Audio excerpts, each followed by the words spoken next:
The Potter of Bones, Eleanor Arnason. The northeast coast of the great southern continent is hilly and full of inlets. These make good harbors, their waters deep and protected from the wind by steep slopes and gray stone cliffs. Dark forests top the hills. Pebble beaches edge the harbors. There are many little towns. The climate would be tropical except for a polar current that runs along the coast, bringing fish and rain.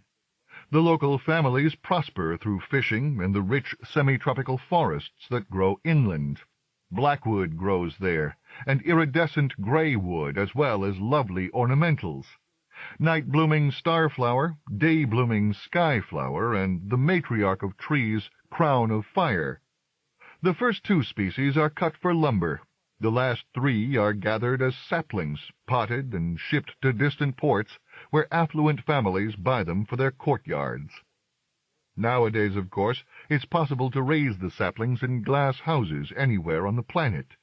But most folks still prefer trees gathered in their native forests. A plant grows better if it's been pollinated naturally by the fabulous flying bugs of the south, watered by the misty coastal rains, and dug up by a forester who's the heir to generations of diggers and potters. The most successful brands have names like Coastal Rain, and emblems suggesting their authenticity. A forester holding a trowel, a night bug with broad, furry wings floating over blossoms. This story is about a girl born in one of these coastal towns. Her mother was a well-regarded fisherwoman. Her father a sailor who'd washed up after a bad storm. Normally, a man such as this, a stranger, far from his kin, would not have been asked to impregnate any woman. But the man was clever, mannerly, and had the most wonderful fur, not gray, as was usual in that part of the world, but tawny red gold. His eyes were pale, clear yellow. His ears, large and set well out from his head, gave him an entrancing appearance of alertness and intelligence. Hard to pass up looks like these. The matrons of Tulwar coveted them for their children and grandchildren. He, a long, hard journey ahead of him, with no certainty that he'd ever reach home, agreed to their proposal. A man should be obedient to the senior women in his family. If they aren't available, he should obey the matrons and matriarchs nearby. In his own country, where his looks were ordinary, he had never expected to breed. It might happen if he'd managed some notable achievement. Knowing himself, he didn't plan on it. Did he want children? Some men do. Or did he want to leave something behind him on this foreign shore, evidence that he'd existed before venturing back on the ocean? We can't know. He mated with our heroine's mother. Before the child was born, he took a coastal trader north, leaving nothing behind except a bone necklace and Tulwar hake. Usually, when red and gray interbreed, the result is a child with dun fur. Maybe Hake's father wasn't the first red sailor to wash up on the Tulwar coast. It's possible that her mother had a gene for redness which finally expressed itself after generations of hiding. In any case, the child was red with large ears and bright green eyes. What a beauty! Her kin nicknamed her Crown of Fire. When she was 5, her mother died. It happened this way. The ocean current that ran along the coast shifted east, taking the Tulwar fish far out in the ocean. The Tulwar followed, and somewhere, days beyond sight of land, a storm drowned their fleet. Mothers, aunts, uncles, cousins disappeared. Nothing came home except a few pieces of wood, broken spars and oars. The people left in Tulwar town were either young or old. Were there no kin in the forest? A few, but the Tulwar had relied on the ocean. Neighboring families offered to adopt the survivors. No, thank you, said the Tulwar matriarchs. The name of this bay is Tulwar Harbor. Our houses will remain here, and we will remain in our houses. As you wish, the neighbors said. Hake grew up in a half-empty town. The foresters who provided the family's income were mostly away. The adults present were mostly white-furred and bent, great-aunts and uncles, who had not thought to spend their last years mending houses and caring for children. Is it any wonder that Hake grew up wild? Not that she was bad, but she liked being alone, wandering the pebble beaches and climbing the cliffs. The cliffs were not particularly difficult to climb, being made of sedimentary stone that had eroded and collapsed. Hake walked over slopes of fallen rock or picked her way up steep ravines full of scrubby trees. It was not adventure she sought, but solitude, and what might be called nature nowadays, if you're one of those people in love with newfangled words and ideas. Then it was called the 5 aspects, or water, wind, cloud, leaf, and stone. Though she was the daughter of sailors, supported by the forest, neither leaf nor water drew her. Instead, it was rock she studied, and the things in rock. Since the rock was sedimentary, she found fossils rather than crystals. Obviously, she was not the first person to see shells embedded in cliffs, but the intensity of her curiosity was unusual. How had the shells gotten into the cliffs? How had they turned to stone? And why were so many of them unfamiliar? She asked her relatives. "They've always been there," said one great-aunt. "A high tide made higher by a storm," said another. The goddess, a very senior male cousin, told her, "whose behavior we don't question. She acts as she does for her own reasons, which are not unfolded to us." The young Tulwar, her playmates, found the topic boring. Who could possibly care about shells made of stone? They don't shimmer like living shells, and there's nothing edible in them. Think about living shellfish, Hake, or fish, or trees like the ones that support our family. If her kin could not answer her questions, she'd find answers herself. Hake continued her study. She was helped by the fact that the strata along the northeast coast had not buckled or been folded over. Top was new, bottom was old. She could trace the history of the region's life by climbing up. At first she didn't realize this. Instead, she got a hammer and began to break out fossils, taking them to one of the town's many empty houses. There, through trial and error, she learned to clean the fossils and to open them. Unfolding with a hammer, she called the process. Nowadays we discourage this kind of ignorant experimentation, especially at important sites. Remember, this story takes place in the distant past. There was no one on the planet able to teach Hake, and the fossils she destroyed would have been destroyed by erosion long before the science of paleontology came into existence. She began by collecting shells, laying them out on the tables left behind when the house was abandoned. Imagine her in a shadowy room, light slanting through the shutters. The floor is thick with dust. The paintings on the walls, fish and flowering trees, are peeling. Hake, a thin red adolescent in a tunic, bends over her shells, arranging them. She has discovered one of the great pleasures of intelligent life, organization, or, as we call it now, taxonomy. This was not her invention. All people organize information.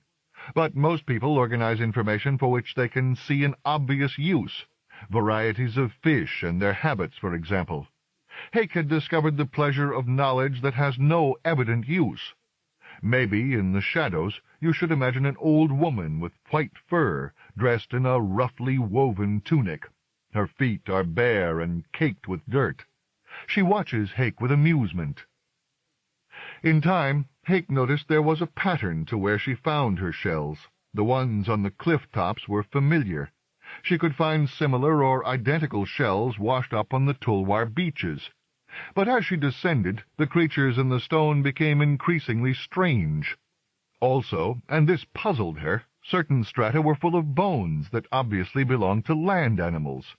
Had the ocean advanced, then retreated, then advanced again? How old were these objects? How much time had passed since they were alive, if they had ever been alive?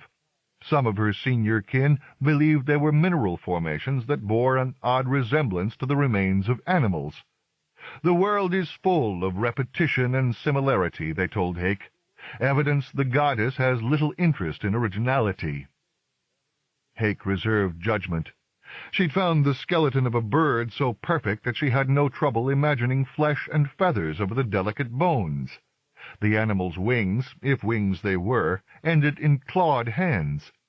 What mineral process would create the cliff-top shells, identical to living shells, and this lovely, familiar yet unfamiliar skeleton? If the goddess had no love for originality, how to explain the animals toward the cliff bottom, spiny and knobby, with an extraordinary number of legs? They didn't resemble anything Hake had ever seen. What did they repeat? When she was 15, her relatives came to her. "Enough of this folly. We are a small lineage, barely surviving, and we all have to work. Pick a useful occupation, and we'll apprentice you." Most of her cousins became foresters. A few became sailors, shipping out with their neighbors, since the Tulwar no longer had anything except dories.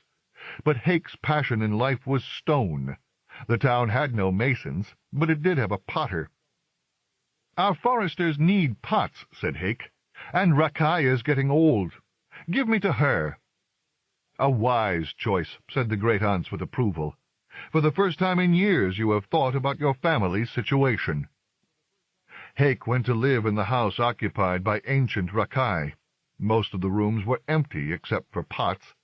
Clay dust drifted in the air. Lumps of dropped clay spotted the floors. The old potter was never free of the material. "When I was young I washed more," she said. "But time is running out, and I have much to do. Wash if you want. It does no harm when a person is your age. Though you ought to remember that I may not be around to teach you in a year or 2 or 3. Hake did wash. She was a neat child, but she remembered Rakai's warning and studied hard. As it turned out, she enjoyed making pots. Nowadays, potters can buy their materials from a craft cooperative, and many do. But in the past, every potter mined his or her own clay, and a potter like Rakai, working in a poor town, did not use rare minerals in her glazes. "These are not fine cups for rich matrons to drink from," she told Hake. "These are pots for plants. Ordinary glazes will do, and minerals we can find in our own country." Once again Hake found herself out with hammer and shovel. She liked the ordinary work of preparation, digging the clay and hammering pieces of mineral from their matrices. Grinding the minerals was fine also, though not easy, and she loved the slick texture of wet clay as she felt through it for grit. Somehow, though it wasn't clear to her yet, the clay, almost liquid in her fingers, was connected to the questions she had asked about stone. The potter's wheel was frustrating. When Rakai's old fingers touched a lump of clay, it rose into a pot like a plant rising from the ground in spring, entire and perfect, with no effort that Hake could see. When Hake tried to do the same, nothing was achieved except a mess. "I'm like a baby playing with mud." "Patience and practice," said old Rakai. Hake listened, being no fool. Gradually she learned how to shape clay and fire it in the kiln Rakai had built behind the house. Her first efforts were bad, but she kept several to store her favorite pieces of rock. One piece was red iron ore, which could be ground down to make a shiny black glaze. The rest were fossils, shells, and strange marine animals, and the claw-handed bird.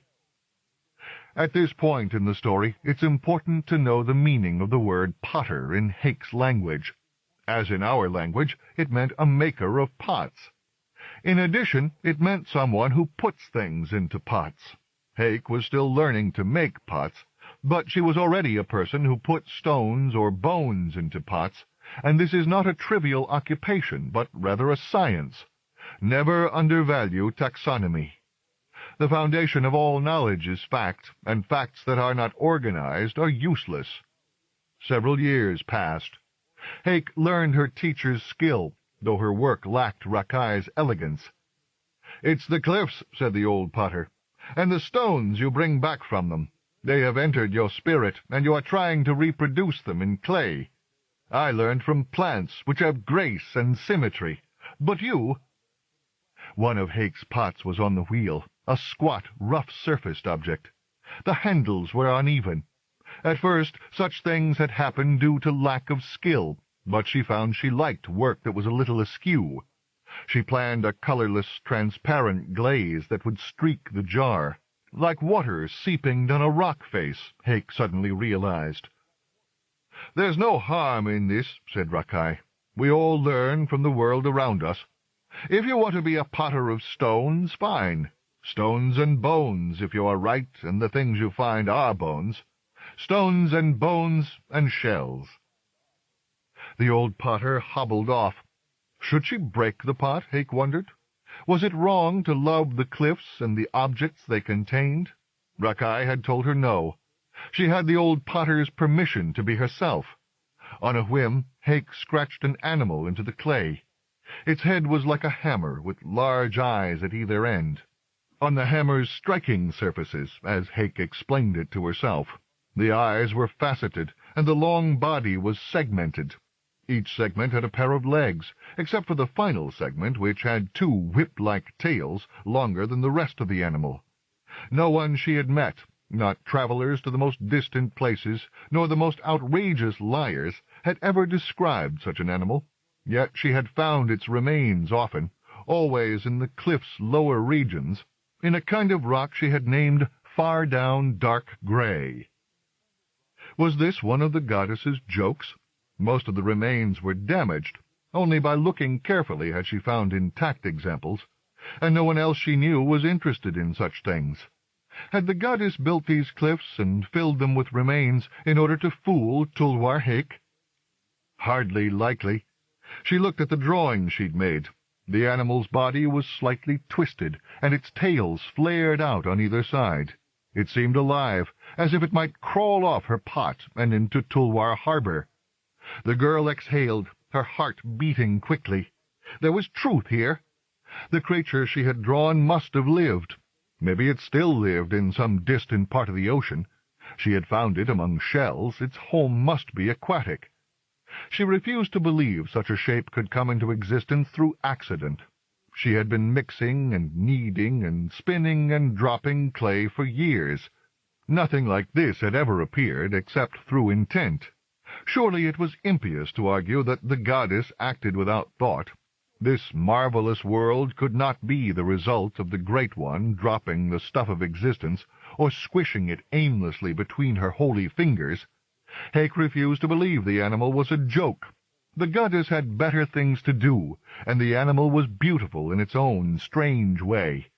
Why would the goddess, who was humorous but not usually malicious, make such an intricate and lovely lie? Hake drew the animal on the other side of the pot, giving it a slightly different pose, then fired the pot and glazed it. The glaze, as planned, was clear and uneven, like a film of water running down the pot's dark gray fabric. As you know, there are regions of the world where families permit sex among their members if the relationship is distant enough.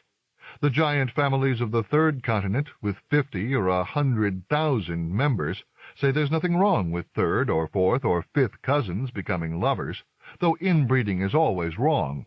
But Hake's family did not live in such a region, and their lineage was so small and lived so closely together that no one was a distant relative.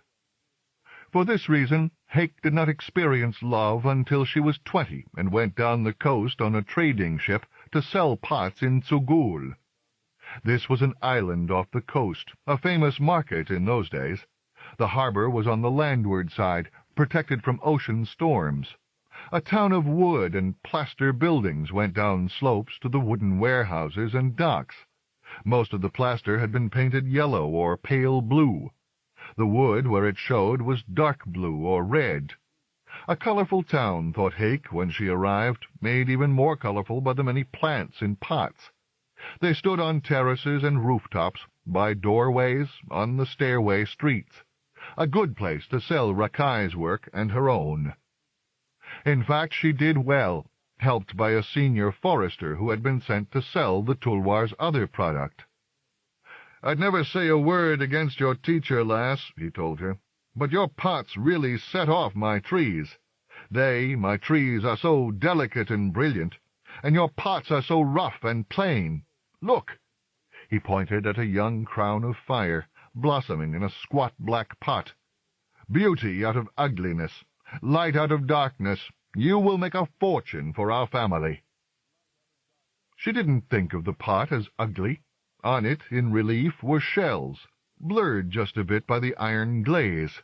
The shells were a series, obviously related, but from different parts of the Tulwar cliffs. Midway up the cliffs, the first place she found them, the shells were a single, plain coil. Rising from there, the shells became ever more spiny and intricate. This progression went in a line around the pot till a spiked monstrosity stood next to its straightforward ancestor. Could Hake think this? Did she already understand about evolution? Maybe not. In any case, she said nothing to her kinsman. That evening, in a tavern, she met a sailor from Sorg, a tall, thin, arrogant woman, whose body had been shaved into a pattern of white fur and black skin. They talked over cups of Haleen. The woman began brushing Hake's arm, marveling at the red fur. "It goes so well with your green eyes. You're a young one. Have you ever made love with a foreigner?" "I've never made love," said Hake. The woman looked interested, but said, "You can't be that young." Hake explained she'd never traveled before, not even to neighboring towns. "I've been busy learning my trade." The Sorg woman drank more Haleen. "I like being first. Would you be interested in making love?" Hake considered the woman, who was certainly exotic-looking. "Why do you shave your fur?" "It's hot in my home country, and we like to be distinctive. Other folk may follow each other like city-building bugs. We do not." Hake glanced around the room and noticed other Sorg women, all clipped and shaved in the same fashion, but she did not point out the obvious, being young and polite. They went to the Sorg woman's ship, tied at a dock. There were other couples on the deck, all women. "We have a few men in the crew this trip," her sexual partner said, "but they're all on shore looking for lovers, and they won't be back till we're ready to lift anchor." The experience was interesting, Hake thought later, though she had not imagined making love for the first time on a foreign ship, surrounded by other couples who were not entirely quiet. She was reminded of fish, spawning in shallow water. "Well, you seem to enjoy that," said the Sorg woman, "though you are a silent one." "My kin say I'm thoughtful." "You shouldn't be, with red fur like fire. Someone like you ought to burn." Why, wondered Hake, then fell asleep and dreamed that she was talking with an old woman dressed in a plain, rough tunic. The woman's feet were muddy. The nails on her hands were untrimmed and long, curling over the tips of her fingers like claws. There was dirt under the nails. The old woman said, "If you were an animal instead of a person, you would have mated with a male, and there might have been children, created not as the result of a breeding contract, but out of sexual passion. Imagine a world filled with that kind of reproduction. It is the world you live in. Only people use reason in dealing with sex. Only people breed deliberately." She woke at dawn, remembering the dream, though it made little sense. The woman had seemed like a messenger, but her message was obvious. Hake kissed the Sorg woman good-bye, pulled on her tunic, and stumbled down the gangway. Around her the air was cold and damp. Her feet left prints on dew-covered wood. She had sex with the Sorg women several more times. Then the foreign ship lifted anchor, and Hake's lover was gone, leaving only a shell necklace. "Some other woman will have to make you burn," the lover said. "But I was the first, and I want to be remembered." Hake thanked her for the necklace and spent a day or two walking in the island's hills. The stone here was dark red and grainy, and did not appear to contain fossils. Then she and her kinsman sailed north. After that, she made sure to go on several trips a year. If the ship was crewed by women, she began looking for lovers as soon as she was on board. Otherwise, she waited till they reached a harbor town. Sometimes she remained with a single lover. At other times she went from one to another or joined a group. Her childhood nickname, long forgotten, came back to her, though now she was known as Fire rather than Crown of Fire. She was a flame that burned without being burned. "You never feel real affection," one lover told her. "This is nothing but sex for you." Was this true? She felt affection for Rakai and her family at home, and something approaching passion for her work with clay and stone. But these women? As we know, men are more fervent and loyal lovers than women. They will organize their lives around affection. But most women are fond of their lovers and regret leaving them, as they usually must, though less often in modern times, and the departures matter less now since travel has become so rapid. Lovers can meet 50 times a year if they're willing to pay the airfare. Hake enjoyed sex and her sexual partners, but left with no regrets, her spirit untouched. "All your fire is in your sexual parts," another partner said. "Nothing burns in your mind." When she was 25, her family decided to breed her. There was no way she could refuse. If the Tulwar were going to survive, every healthy female had to bear children. After discussion, the senior women approached the Tsugul, who agreed to a mating contract. What happened next, Hake did not like to remember. A young man arrived from Tsugul and stayed with her family. They mated till she became pregnant, then he was sent home with gifts, fine pots mostly, made by her and Rakai. "I won't have children in my pottery," Rakai said. "I will give the child to one of my cousins to raise," said Hake. She bore female twins, dun-colored, with bright green eyes. For a while, looking at them, she thought of raising them. But this idea came from exhaustion and relief. She was not maternal. More than children, she wanted fossils and her pots. A female cousin took them, a comfortable woman with 3 children of her own. 5 is always lucky," she told Hake. It seemed to be. All 5 children flourished like starflower trees. Rakai lasted till Hake was almost 30. In her last years, the old potter became confused and wandered out of her house, looking for long-drowned relatives or clay, though she had turned clay digging over to Hake a decade before. One of these journeys took place in an early winter rain. By the time the old woman was found, she was thoroughly drenched and shaking with cold. A coughing sickness developed and carried her away. Hake inherited the pottery. By this time she had developed a distinctive style, solid, squat pots with strange creatures drawn on them. Sometimes the handles were strange creatures made in molds, clawed birds or animals like flowers with thick, segmented stalks. Hake had found fossils of the animals still grasping prey. In most cases the prey was small fish, so the creatures had been marine predators. But her customers thought they were flowers, granted strange ones with petals like worms.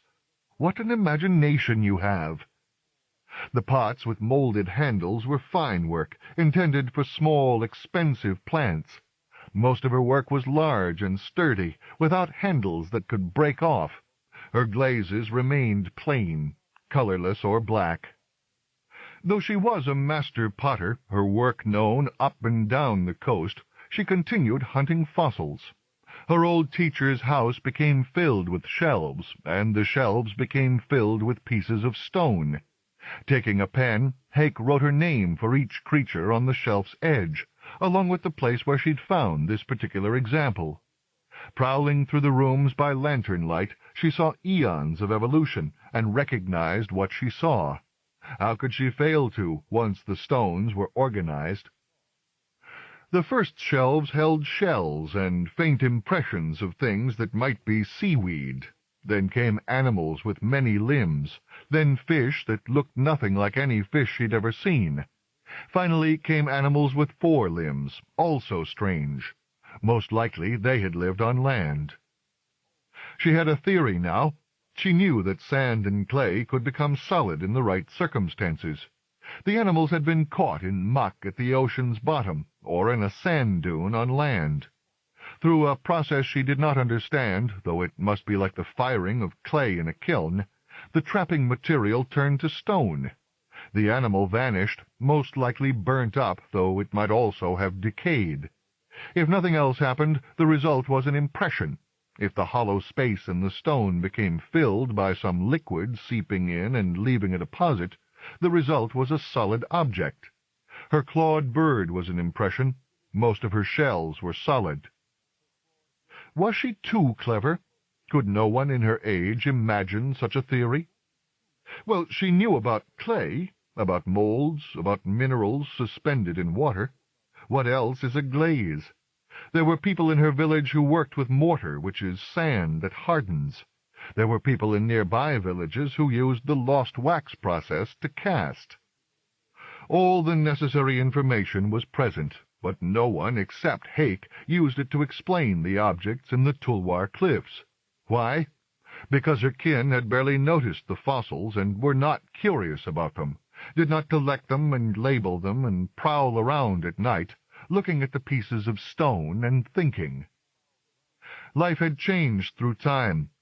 It went from the very odd to the less odd to the almost familiar. In a few places on the cliff tops were animals that still lived. So the process that led to the creation of fossils was still happening, or had stopped happening recently. How much time had this taken? Well, the old people in her town said that species did not change, and as far as she knew there were no traditions that said animals used to be different. Oh, a few stories about monsters that no one had seen recently, but nothing about strange shells or fish, so the time required for change was longer than the memories of people. Think of what she had learned and imagined, a world of vast periods of time, of animals that changed, of extinction. Ha! It frightened her. Was there any reason why her people might not vanish, along with the fish and plants they knew? Their lineage was small, its existence precarious. Maybe all life was precarious. One night she had a dream. She was standing atop the cliffs above Tulwar town. The houses below her looked very distant, unreachable. There was nothing around her except space, stretching up and down and east over the ocean. The forest was behind her, and she did not turn around. Next to her stood an old woman with white fur and dirty feet. "You've come a long way," she said. "Maybe you ought to consider turning back." "Why?" asked Hake. "There is no point in your journey. No one is going to believe you." "About what?" "My creatures." "Are you the goddess?" asked Hake. The woman inclined her head slightly. "Shouldn't you look more splendid?" "Did Rakai look splendid? She worked in clay. I work in the stuff of existence. I wouldn't call it clean work, and who do I need to impress?" "Have things really died out, or do they exist somewhere in the world?" "I'm not going to answer your questions," the old woman said. "Figure existence out for yourself." "Do you advise me to turn back?" "I never give advice," the goddess said.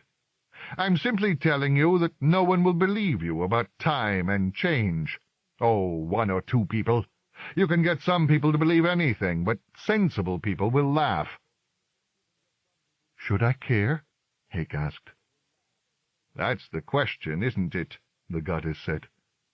"But as I've said already, I don't give advice."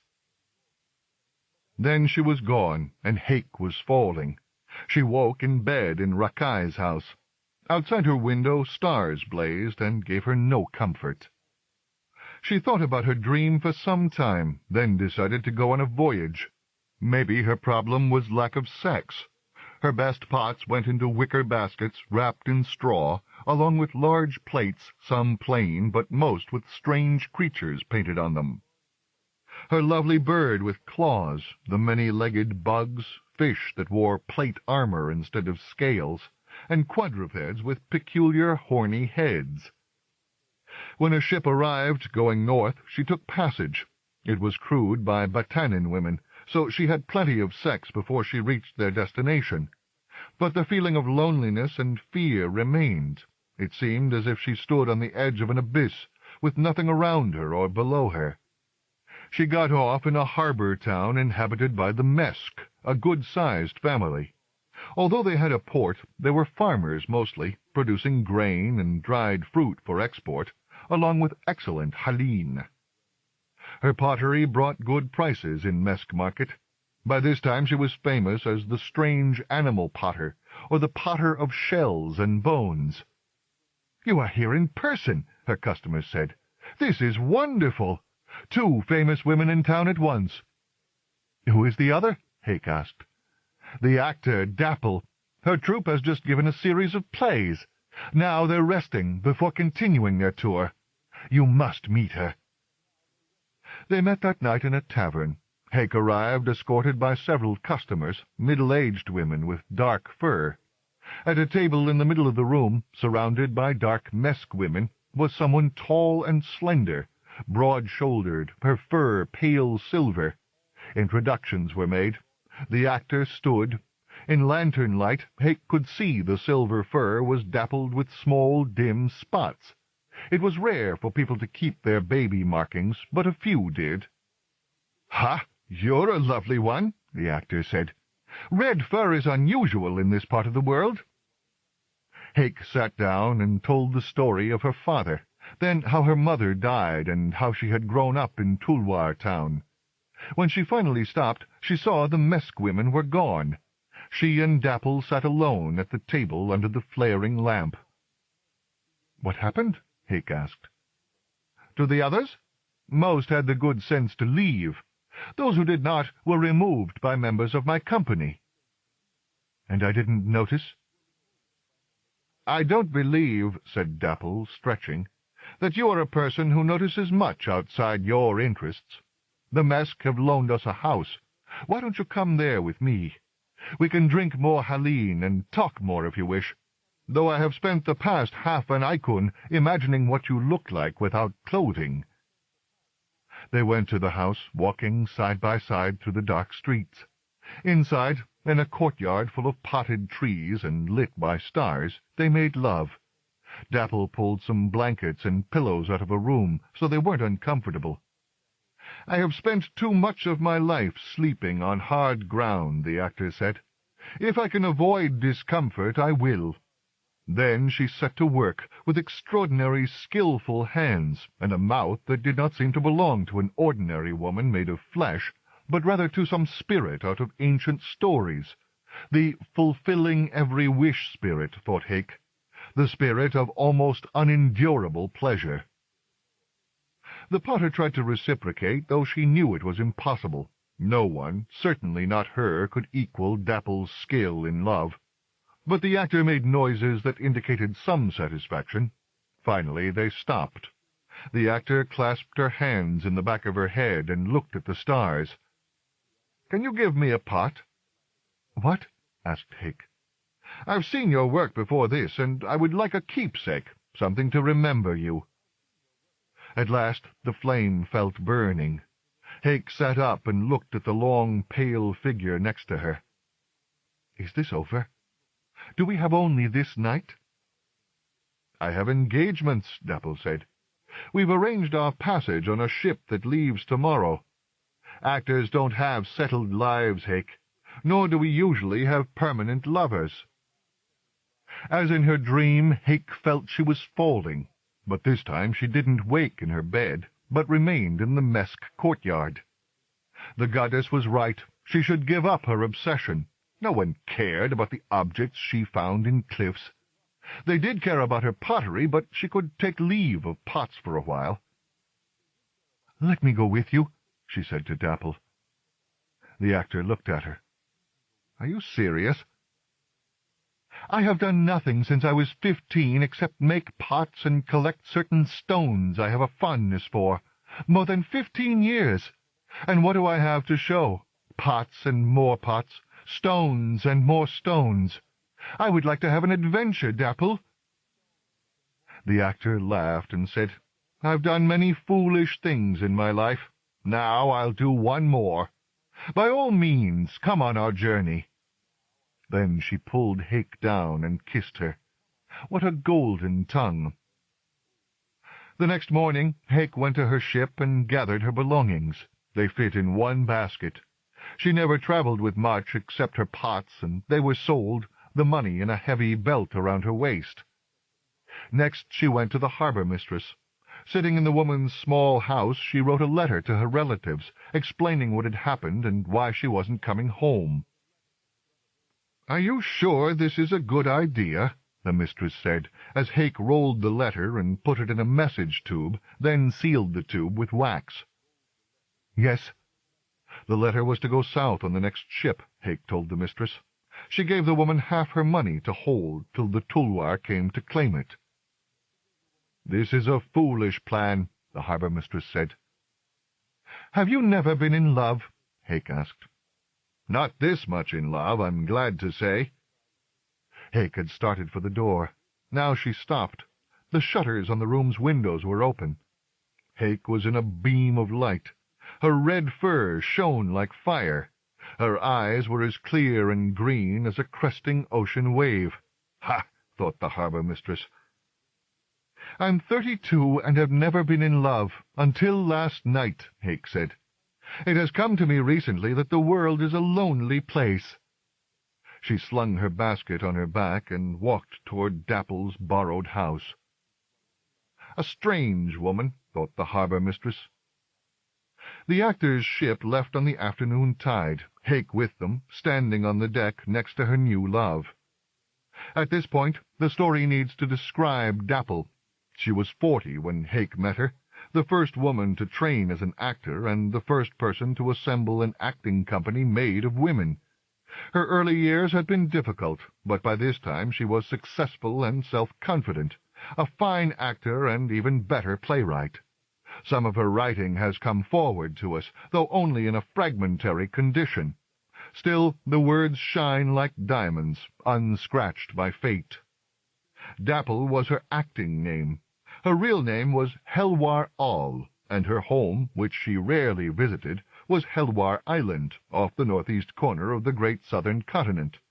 For the most part, she and her company traveled up and down the continent's eastern coast, going as far south as Etine, where she had many friends. They were going south now, and could have taken Hake's letter, though Hake hadn't known this. In any case, their ship was a fast trader bound for Hoo and not planning to stop on the way. East they went till the coast was a thin, dark line, visible only when the ship crested a wave. The rest of the time they were alone, except for the peshadi that swam in front of them, and the ocean birds that followed. The birds were familiar to Hake, but she had never seen a live pesha before. As the animals' sleek backs broke the water's surface, they exhaled loudly enough so Hake had no trouble hearing the sound. Wah! Wah! Then they dove, their long tails cutting through the water like knives. They had a second name, bluefish, which came from their hides' deep ocean color. Neither death nor tanning dimmed the hue, and pesha leather was a famous luxury. "I had a pair of pesha boots once," said Dapple. "A wealthy matron gave them to me, because they were cracked beyond repair. I used them in plays till they fell into pieces. You should have seen me as a warrior, strutting around in those boots."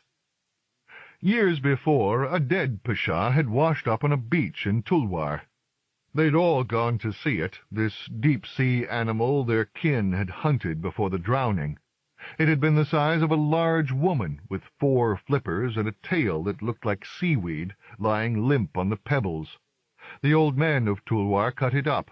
Most of the women went back to work, but Hake stayed and watched. The flesh had been reddish-purple, like the flesh of land animals. The bones of the skeleton had been large and heavy. As for the famous skin, she'd felt it, not slimy like a fish, and with no scales, though there were scaleless fish. She knew that much, though her kin no longer went to sea. Most interesting of all were the flippers. She begged a hind one from the old men. It was small, the hide not usable, with almost no flesh on the bones. "Take it," her senior male relatives told her. though nothing good is likely to come from your curiosity." Hake carried it to her teacher's house, into a back room that Rakai never entered. Her fossils were there, along with other objects. A bird skeleton, almost complete, the skulls of various small animals, and shells from Tulwar's beaches. Laying the flipper on a table, she used a sharp knife to cut it open. Inside, hidden by blue skin and reddish-purple flesh, were 5 rows of long, narrow white bones. She had cleaned them and arranged them on the table as she'd found them in the flipper. The 2 outer rows were short, the thumb, could she call it that, barely present, while the 3 middle rows were long and curved. Clearly they provided a framework for the flipper. What purpose did the outer rows serve, and why had the goddess hidden a hand inside a sea animal's flipper? "Well," said Dapple after Hake told this story, "what's the answer to your question?" "I don't know," said Hake, afraid to talk about her theories. What did she know for certain? A group of puzzling facts. From these she had derived a terrifying sense of time and change. Did she have the right to frighten other people, as she had been frightened? Beside them, a Pesha surfaced and exhaled, rolling sideways to eye them and grin with sharp white teeth. "Rakai told me the world is full of similarities and correspondences. The goddess is a repeater. That's what they always told me." "And a jokester," said Dapple. "Maybe she thought it would be funny to make something that was a fish in some ways and a land animal in others." "Maybe," Hake said in a doubtful tone. "I tanned the flipper hide and made a bag from it, but couldn't use the bag. It seemed dishonorable and wrong, as if I was using the skin from a woman's hand to keep things in. So I put the Pesha bones in the bag and kept them on one of my shelves, and I made a pot decorated with Peshadi. It was a failure. I didn't know how living Peshadi moved. Now I will be able to make the pot again." Dapple ruffled the red fur on her shoulder. "Like fire," the actor said gently. "You burn with curiosity and a desire to get things right." "My relatives say it will get me in trouble." "The goddess gave us the ability to imagine and question and judge," the actor said. "Why would she have done this if she did not intend us to use these abilities? I question the behavior of people. You question rocks and bones. Both activities seem Hwarhath to me." Then, as now, Hwarhath meant to be pious and to be funny. Dapple's voice sounded amused to Hake. This made her uneasy. In Tulwar, after the drowning, piety took the form of glumness, though the people there certainly knew the meaning of Hwarhath. They did not mean to turn their children away from enjoyment of the world, but so much had been lost they had become afraid, and the fear is the end of piety. The ship continued south till it was far past the Tulwar coast.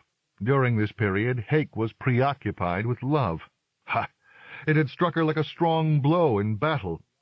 She could think of little except Dapple's body, the 4 breasts, surprisingly large for a woman who'd never borne children, the rangy limbs, the prominent nipples, the same color as the far-down dark gray strata at home, and the place between the actor's legs, which was a cave of pleasure. Hake could muddle a breast in clay, make a covered pot of it with a nipple for the handle, but how could she replicate the hidden place, or Dapple's mouth with its golden tongue? It could not be done, especially now, with her kiln far behind her. Better not to think of pottery. They made love often, usually on deck, under blazing tropic stars. She was drunk with love. Love had made her crazy, and she did not care. 5 days south of Tsugul Island, the ship turned west. They came to the wide harbor at Hu, guarded by white shoals. The Peshadi were gone by then. The birds had become more numerous. A low green coast emerged from misty rain. Hake and Dapple were on deck. Peering forward, Hake made out the buildings of Hu town, white and blue with red or green roofs. Fishing boats lined the harbor docks. Their furled sails were red, white, green, and yellow. A colorful country. "That's the South," said Dapple in agreement. As lovely as always, the actor was leaning on the ship's rail, looking happy. "People in the North call these folk barbarians, who lack refinement and a sense of nuance. But drama is not made of nuance." She raised an arm and brought it down. "It's the sword blade descending, the cry of understanding and anger and pain. I could not write the plays I write if I didn't visit the South." They tied up among the fishing boats, empty in mid-afternoon. The acting company went on shore, Hwarhath among them. She had never been this far south. The people in the streets, dressed in bright tunics and kilts, were an unfamiliar physical type, broad-chested, with short, thick limbs. The women were taller than women in the north, towering a full head above their male relatives. Everyone had gray fur, and Hake got many sideways glances. "I could lose you," said Dapple with amusement. "They're ugly," said Hake. "They are different, dear one. When you get used to them, they will begin to look handsome." "Have you had lovers here?" Dapple laughed. "Many."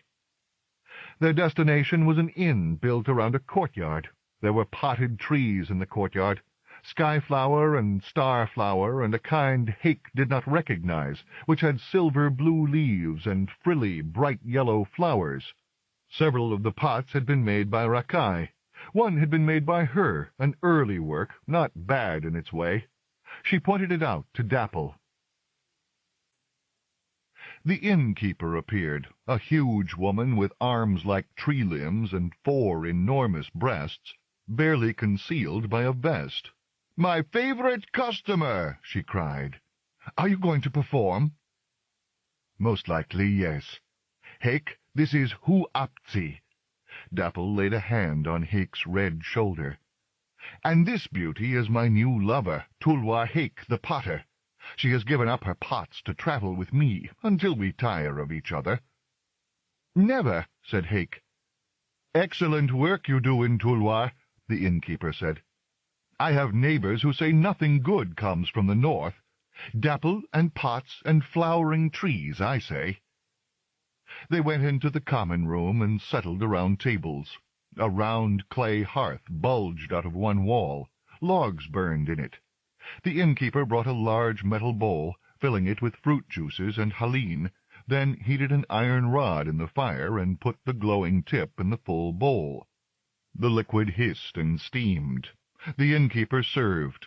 Hake wrapped her hands around a hot cup, sniffing the aromatic steam, thinking, "I am far from home, among strangers, about to drink something for which I have no name." She tasted the liquid. Delicious. "It will make you drunk quickly," said Dapple in a warning tone. Beyond the room's windows rain fell in the courtyard, and the potted trees quivered. "I am happy," Hake thought. That night, as she lay in Dapple's arms, she had a dream. The old woman came to her again, this time with clean hands and feet. "Existence is made to be enjoyed. Always remember that." "Why did you kill my mother and my other relatives?" Hake asked. "A storm killed them. Do you think every gust of wind is my breath? Do you think it's my hand that crushes every bug and pulls every bird from the sky?" "Why did you make things that die?" "Why do you work in clay? Sooner or later all your pots will break." "I like the material." "I like life," the goddess said. "And change." The next day Hake helped the actors set up their stage in a warehouse near the docks. Rain still fell. They would not be able to perform outside. The acting company was large, 10 women, all from northern towns. 5 were full members of the company. 3 were apprentices, 1 was a carpenter, 1 made the costumes. Though both of these last could fill small parts when needed. They all worked together easily. It was Hake who was awkward and needed to be told what to do. "You will learn," said Dapple. Midway through the morning she disappeared. "Off to write," said the carpenter. I could see her thinking, "These Southerners like rude plays, and that isn't the kind of thing we usually do, except when we're down here. You'd think they'd like hero plays. They have plenty of real heroes among them. But no, they want comedy with lots of penises." Hake could think of nothing to say. They ate their evening meal in the inn, a light one, since acting should never be done on a full stomach. Then they went back to the warehouse, through still falling rain.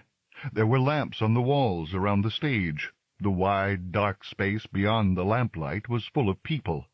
The air stank of oil, damp fur, and excitement. "We know our business," said Dapple. "You keep off to the side and watch."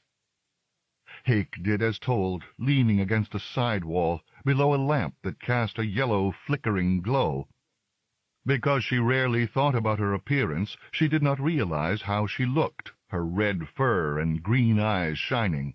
Half the women in the audience wanted to have sex with her. Half the men wished she were male. How could a woman of her age be so naive? By thinking too much and living too long in the glum family Tulwar became after the drowning. The play was about a Sool with an enormous penis. Dapple played him in an animal mask. The penis, of which he was so proud, was longer than she was, and limp, so it dragged on the ground. The Sool tripped over it often, while he bragged about his masculine power and the lovers he'd had, all men of extraordinary beauty and talent. Once he was established as an irritating braggart, a Tlee appeared, played by the company's second actor. The two animals got into a betting contest, and the Tlee won the Sool's penis, which struck the audience as funny. Getting it off was a problem, which struck the audience as even funnier. Finally, the Sool stormed off, bereft of his male member and vowing revenge. Now the Tlee delivered a soliloquy while holding the huge, limp object. Fine to win, the Tlee said, but he had no use for a penis this large. His own was adequate for his purposes, and the Sool would come back with friends and weapons to reclaim the penis. This was the problem with giving in to irritation. What was he to do? How could he escape the vengeance of the Sool? At this point, Dapple reappeared, wearing a sleek blue mask, the open mouth full of sharp white teeth. She was a Pesha, she announced, an early version of this species. She lived in shallow water, paddling and catching fish. She wanted to move into the ocean, but her tail was too small. She needed a new one, able to drive her deep into the water, or far out over the waves. "I have just the thing," said the Tlee, and showed her the Sool's penis. "We'll sew this on your backside, and you'll swim like a fish. But in return for this gift, you must carry me to safety. And once you are able to dive deeply, I wouldn't mind having some of the treasure that's sunk in the ocean." The Pesha agreed, and the two animals attached the penis to the back of Dapple's costume. Then she did a dance of happiness, singing praise of the ocean and her new life. The other actors joined them with blue and white banners, which mimicked the motion of water, through which Dapple and the Tlee escaped, dancing and singing. When everyone was gone and the stage was bare, Dapple returned as the Sool, along with two more Soolin. "Foiled!" they cried. "We can't follow. Your penis is assuredly gone, dear relative. You are not going to be socially popular in the future." That was the end of the play, except for a final dance done by the Tlee, surrounded by the rest of the cast, waving golden banners. These represented the treasure he had gained. As for the grateful Pesha, she was happy in her new home, and with luck the penis would not retain any of its old qualities. The audience stamped their feet and made hooting noises. Clearly the play had gone over well. Hake thought, yes, she was certain that things could turn into other things, but not in all likelihood a penis into a tail. And change was not a result of trickery, but time. People came to talk with the main actors. Hake helped the carpenter and costume-maker clean up. "Etin Tahin," said the carpenter. "I didn't know he was in town." "Who?" asked Hake, putting the Tlee mask in a box. "The lame man." She looked around and saw a short fellow limping toward the stage.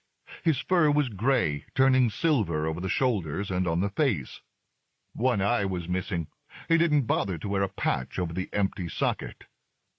"He is the foremost war captain among the Atene," the carpenter said, "and they are the most dangerous lineage in this part of the world.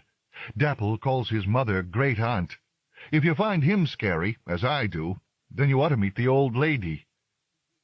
There was no way for him to reach Dapple, surrounded by admirers.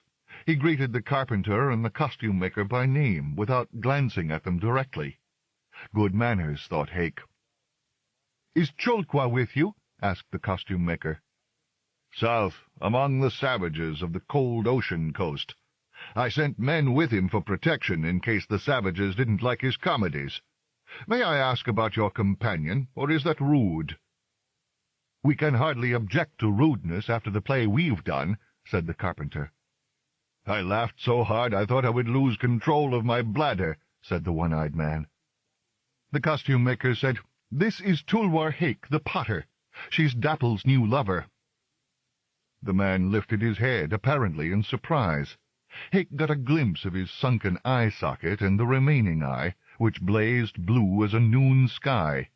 His pupil had expanded in the dim light, and lay across the eye like an iron bar. "The potter of strange animals," he said. "Yes," said Hake, surprised to be known in this distant place. "The world is full of coincidences," the soldier told her, "and this one is pleasant. I bought one of your pots for my mother last year. She can barely see these days, but she likes the texture of it. She especially likes to feel the animals you have used for handles. Birds with clawed hands. What an idea! How can they possibly fly?" "I don't think they did, or do," said Hake. "These birds exist?" asked the soldier. Hake paused, considering. "I have found their remains." "You don't say. The world is full of two things, then, coincidence and strangeness. Considering the goddess, this can't be called surprising." He glanced toward Dapple. Most of the admirers had gone. "Excuse me, I want to give her news of Cholqua. They just missed each other. His ship left 2 days ago, and I was planning to ride home, having stayed with him to the last Ikun. But then I heard that Dapple had arrived." He limped away. "He and Cholqua are lovers," said the carpenter, "though the true love of Cholqua's life is the actor Perig. Perig's old now and in poor health. He lives on Helwar Island with Dapple's kin, who are my kin also, while Cholqua still travels. Male actors are as promiscuous as women." Hake finished putting away the masks. The Pesha mask was new, she realized. The blue paint was still tacky, and the shape of the head had been changed, using cloth and glue. "We keep blank masks," said the carpenter. "Then, when Dapple has a sudden idea, we can add new animals." "This is something I can do," Hake said. "Shape the masks and paint them." She glanced up at the carpenter and the costume-maker. "Unless the work belongs to you." "We all do many things," said the costume-maker. "If you stay with us, you'll find yourself on stage." When everything was packed up, they went back to the inn, sat in the common room, and drank Haleen. The Atene captain, who came with them, had an immense capacity. He left from time to urinate, but never got noticeably drunk. The idea of coincidence was stuck in his mind, and he talked about how it worked in war, sometimes to his benefit, sometimes against him. There was the time he went to attack the Gwa and met their war band on the way, coming to attack Atene. "We both picked the same exact route, so there we were in a mountain pass, staring at each other with mouths open. Then we fought." He spilled Haleen on the table and drew the disposition of troops. A bad situation for both of us. Neither had an advantage, and neither had a good way to retreat. I knew I had to win, and did, though I lost an eye and a brother. And enough Gwa soldiers escaped, so we could not surprise them at home. A nasty experience, caused by coincidence. Doubtless the goddess does this to us, so we won't take our plans too seriously. A good captain must always be ready to throw his ideas away." When he finally left, walking steadily except for his limp, Dapple said, I have sworn to myself. I will put him in a play some day. That is what a hero is really like. I'll have to make up a new story, of course. His life has not been tragic. He's never had to make difficult choices, and everything he's wanted, fame, the affection of his relatives, the love of Cholqua, has come into his hands. Well, thought Hake, she was certainly learning new things. The man had not seemed like a hero to her. The next evening they did the play a second time. The warehouse was packed, and Etienne Taïn was in the audience again. Hake watched him as he watched the play, his expression intent. Now and then he laughed, showing white teeth. One was missing, an upper stabber. Doubtless it had been lost in battle, like his eye and his legs' agility. Hake's male relatives fought nothing except the forest predators, which were not especially dangerous. When men died in the forest, it was usually from small creatures that had a poisonous bite or sting, or they died from accidents. Old people told stories about pirates, but none had attacked the northeast coast in more than a generation. The Tulwar feared water and storms. Now, Hake thought, she was in the south. War was continuous here, and lineages vanished from existence, the men killed, the women and children adopted. A family that lacked soldiers like Etienne Taïn would not survive. This idea led nowhere, except to the thought that the world was full of violence, and this was hardly a new thought. In front of her, Dapple tripped over the Soul's long, dragging penis and tumbled into a somersault, which ended with her upright once again, the penis wound around her neck. The audience hooted its approval. The world was full of violence and sex, Hake thought. Once again the captain joined them at the inn. This time he drank less and asked questions, first of the actors, then of Hake. Where exactly was her family? What did they produce besides pots? "Are you planning to invade us?" she asked. He looked shocked. "I am a soldier, not a bandit, young lady. I only fight with people I know. The purpose of war is to expand the size of one's family and increase the amount of land held by one's kin. That should always be done along existing borders. You push out and push out, gathering the land and the women and children immediately beyond your borders, making sure the land is always contiguous and protected, if possible, by natural barriers. Any other strategy leaves you with a territory that is not defensible." "He's not planning to invade you," Dapple said in summary. "Your land is too far away." "Exactly," the captain said. "Bandits and pirates use different tactics, since they want valuable objects rather than land and people. We've had both in the south, and dealt with them." "How?" asked Hake. "The obvious way is to find where they came from, go there, and kill all the men. The problem is you have to do something with the bandit women and children. They can't be left to starve. But obviously no family wants members with bad traits." "What do you do?" "Adopt them, but spread them among many houses, and never let any of them breed. Often the children turn out well, and after a generation the traits, bad or good, are gone. This, as you can imagine, is a lot of work, which is a reason to kill enough men so the bandits will think twice about returning to Etienne, but leave enough alive so the women and children are provided for." The carpenter was right. This was a frightening man. Dapple said, "The Tulwar are foresters. For the most part they export lumber and flowering trees. Hake makes pots for the trees." "Do you have children?" the captain asked Hake. "2 daughters." "A woman with your abilities should have more. What about brothers?" "None." "Male cousins?" "Many," said Hake. The captain glanced at Dapple. "Would it be worthwhile asking a Tulwar man to come here and impregnate one of our women? Your lover's pots are really excellent, and my mother has always liked flowers. So do I, for that matter." "It's a small family," said Dapple, "and lives far away. A breeding contract with them would not help you politically." "There is more to life than politics," said the captain. "The Tulwar men aren't much for fighting," said Hake, unsure that she wanted any connection with Etienne. "You don't mean they're cowards?" "Of course not. They work in our wild back country as foresters and loggers.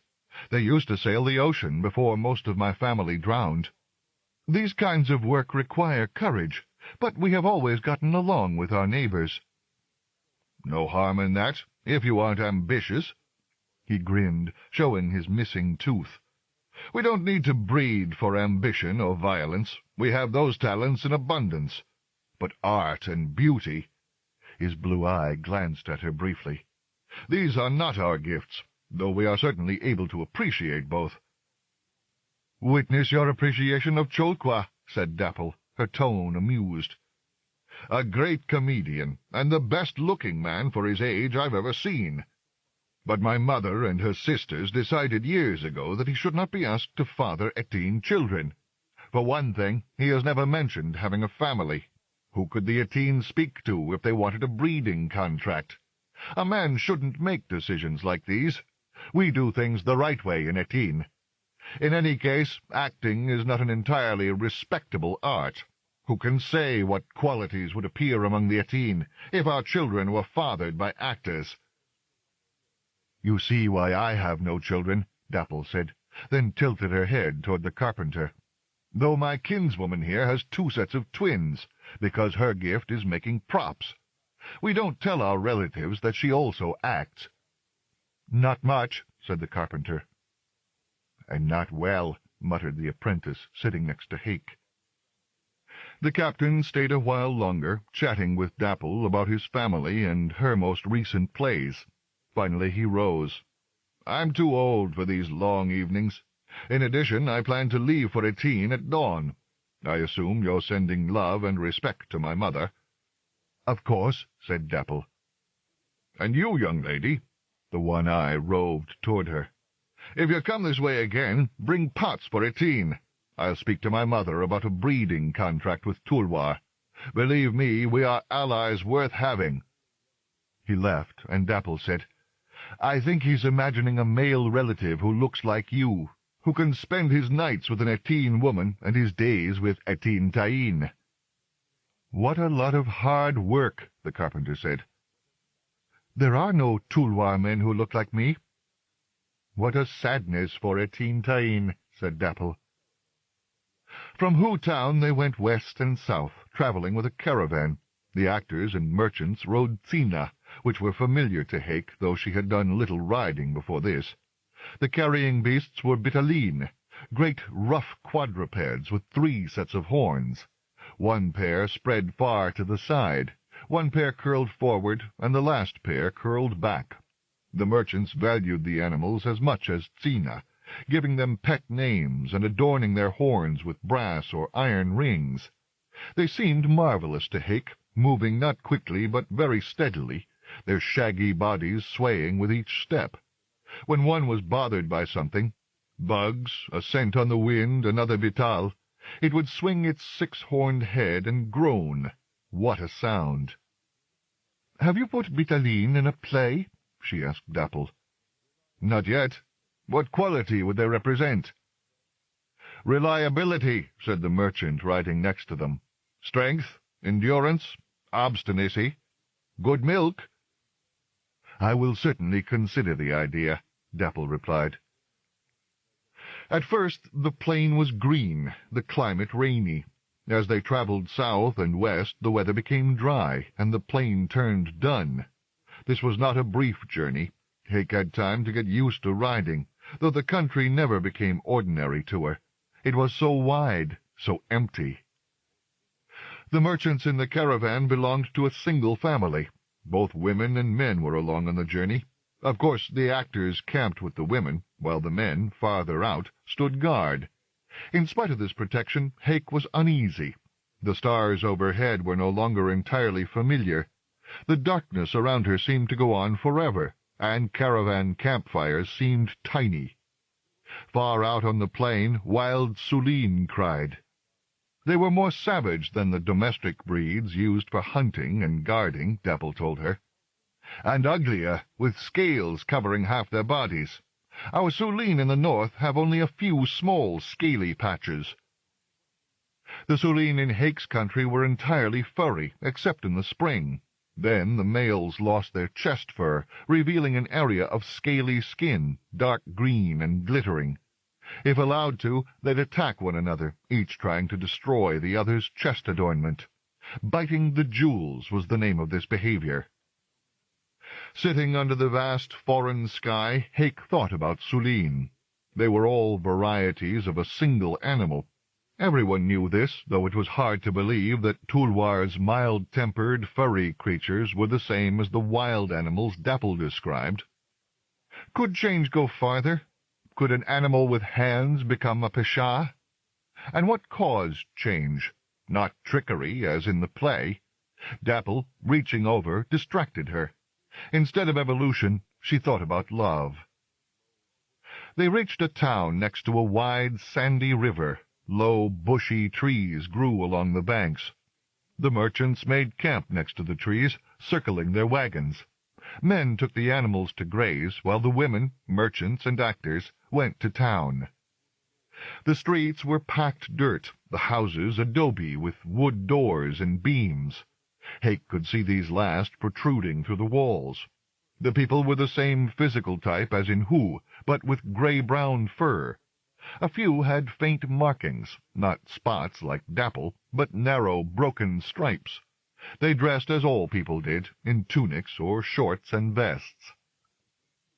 Why, thought Hake suddenly, did people come in different hues? Most wild species were a single color, with occasional freaks, usually black or white. Domestic animals came in different colors.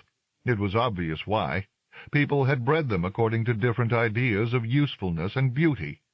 Had people bred themselves to be gray, gray-brown, red, dun, and so on?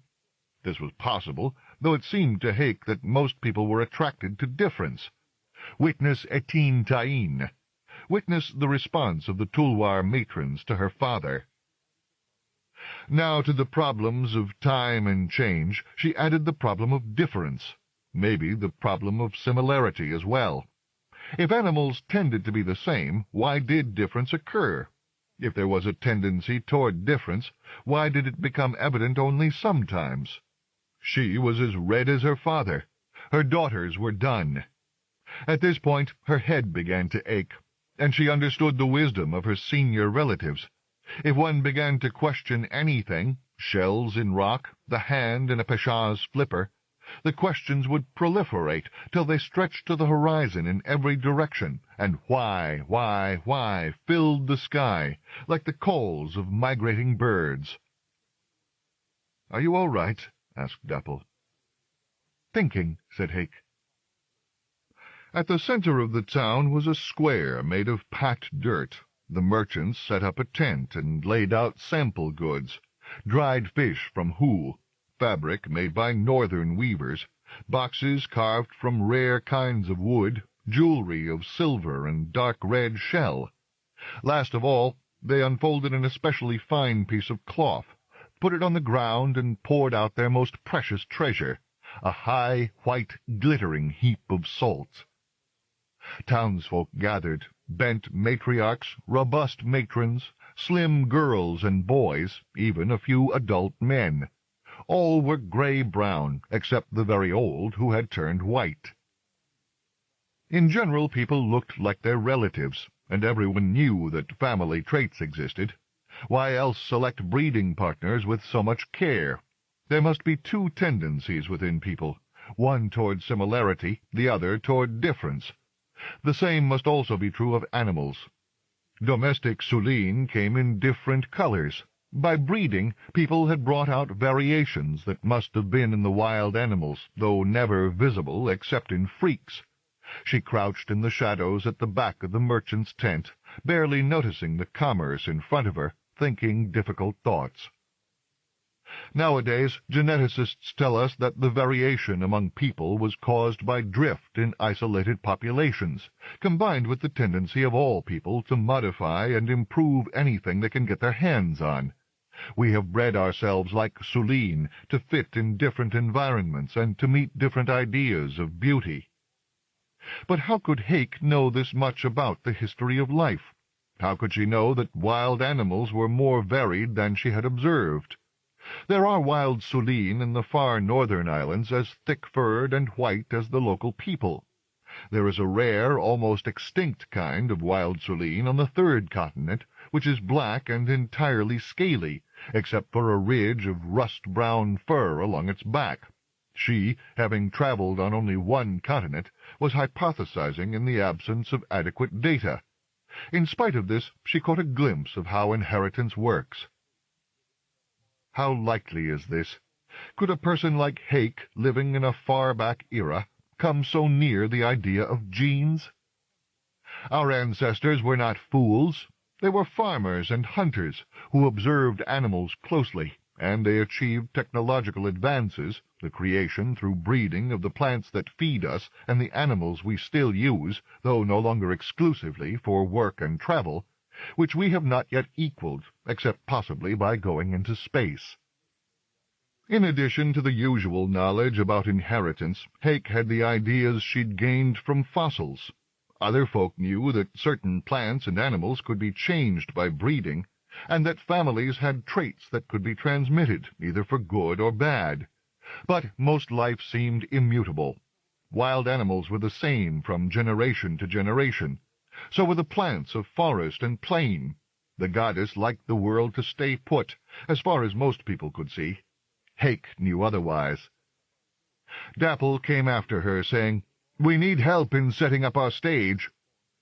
That evening, in the long summer twilight, the actors performed the Pesha comedy. Dapple had to make a speech beforehand, explaining what a Pesha was, since they were far inland now. But the townfolk knew about Suline, Klee, and penises, and the play went well, as had the trading of the merchants. The next day they continued west. Hake traveled with Dapple all summer. She learned to make masks by soaking paper in glue, then applying it in layers to a wooden mask frame. "Nothing we carry is more valuable," said the costume-maker, holding a thick white sheet of paper. "Use this with respect. No other material is as light and easy to shape. But the cost, Hake, the cost!" The Bitaline continued to fascinate her. Living animals as unfamiliar as the fossils in her cliffs. Her first mask was a Bital. When it was dry, she painted the face tan, the 6 horns shiny black. The skin inside the flaring nostrils was red, as was the tongue protruding from the open mouth. Dapple wrote a play about a solid and reliable Bital cow who lost her milk to a conniving Klee. The Klee was outwitted by other animals, friends of the Bital. The play ended with Dapple as the cow, dancing among pots of her recovered milk, turned through the ingenuity of the Klee into a new substance, long-lasting, delicious cheese. The play did well in towns of the western plains. By now they were in a region where the ocean was a rumor, only half believed. But Bitaline were known and loved. Watching Dapple's performance, Hake asked herself another question. If there was a hand inside the Pesha's flipper, could there be another hand in the Bital's calloused two-toed foot? Did every living thing contain another living thing within it, like Dapple in the Bital costume? What an idea! The caravan turned east when a plant called fire in autumn turned color. Unknown in Tulwar, it was common on the plain, though Hake had not noticed it till now. At first there were only a few bright dots like drops of blood fallen on a pale brown carpet. These were enough to make the merchants change direction. Day by day the color became more evident, spreading in lines. The plant grew through sending out runners. Finally the plain was crisscrossed with scarlet. At times the caravan traveled through long, broad patches of the plant, Sina and Bitaline belly-deep in redness, as if they were fording rivers of blood or fire. When they reached the moist coastal plain, the plant became less common. The vegetation here was mostly a faded silver-brown. Rain fell, sometimes freezing, and they arrived in the merchant's hometown at the start of the first winter storm. Hake saw the rolling ocean through lashes caked with snow, the pleasure of salt water, of smelling seaweed and fish. The merchants settled down for winter. The actors took the last ship north to Hu Town, where the innkeeper had bedrooms for them, a fire in the common room, and haleen ready for mulling. At midwinter, Dapple went to Étienne. Hake stayed by the ocean, tired of foreigners. It had been more than half a year since she'd had clay in her hands or climbed the Tulwar cliffs in search of fossils. Now she learned that love was not enough. She walked the Hoo beaches, caked with ice, and looked for shells. Most were similar to ones in Tulwar, but she found a few new kinds, including one she knew as a fossil. Did this mean other creatures, her claw-handed bird, the hammer-headed bug, were still alive somewhere? Maybe. Little was certain. Dapple returned through a snowstorm and settled down to write. The Étienne always gave her ideas. "When I'm in the South I do comedy, because the people here prefer it. But their lives teach me how to write tragedy, and tragedy is my gift." Hake's gift lay in the direction of clay and stone, not language. Her journey south had been interesting and passionate, but now it was time to do something. What? Hoo Town had no pottery, and the rocks in the area contained no fossils. In the end, she took some of the precious paper and used it, along with metal wire, to model strange animals. The colors were a problem. She had to imagine them, using what she knew about the birds and bugs and animals of Tulwar. She made the hammer-headed bug red and black. The flower predator was yellow and held a bright blue fish. The claw-handed bird was green. "Well, these are certainly different," said Dapple. "Is this what you find in your cliffs?" "The bones and shells, yes. Sometimes there is a kind of shadow of the animal in the rock, but never any colors." Dapple picked up a tightly coiled white shell. Purple tentacles spilled out of it, and Hake had given the creature two large round eyes of yellow glass. The eyes were a guess derived from a living ocean creature, but Hake had seen the shadow of tentacles in stone. Dapple tilted the shell till one of the eyes caught sunlight and blazed. Ha! It seemed alive. "Maybe I could write a play about these creatures, and you could make the masks." Hake hesitated, then said, "I'm going home to Tulwar." "You are?" Dapple set down the glass-eyed animal. She needed her pottery, Hake explained, and the cliffs full of fossils, as well as time to think about this journey. "You wouldn't give up acting for love?" "No," said Dapple. "I plan to spend next summer in the north, doing tragedies. When I'm done, I'll come to Tulwar for a visit. I want one of your pots, and maybe one of these little creatures." She touched the flower predator. "You see the world like no one else I've ever met. Ha! It is full of wonders and strangeness when looked at by you." That night, lying in Dapple's arms, Hake had a dream. The old woman came to her, dirty-footed, in a ragged tunic. "What have you learned?" "I don't know," said Hake. "Excellent," said the old woman. "This is the beginning of comprehension. But I'll warn you again. You may gain nothing except comprehension and my approval, which is worth little in the towns where people dwell." "I thought you ruled the world." "Rule is a large, heavy word," said the old woman. "I made the world and enjoy it, but rule? Does a tree rule the shoots that rise at its base? Matriarchs may rule their families. I don't claim so much for myself." When spring came, the company went north. Their ship stopped at Tulwar to let off Hake and take on potted trees. There were so many plants that some had to be stored on deck, lashed down against bad weather. As the ship left, it seemed like a floating grove. Dapple stood among the trees, crown of fire mostly, none in bloom. Hake, on the shore, watched till she could no longer see her lover or the ship. Then she walked home to Rakai's pottery. Everything was as Hake had left it, though covered with dust. She unpacked her strange animals and set them on a table. Then she got a broom and began to sweep. After a while, her senior relatives arrived. "Did you enjoy your adventures?" "Yes." "Are you back to stay?" Maybe. Great-aunts and uncles glanced at one another.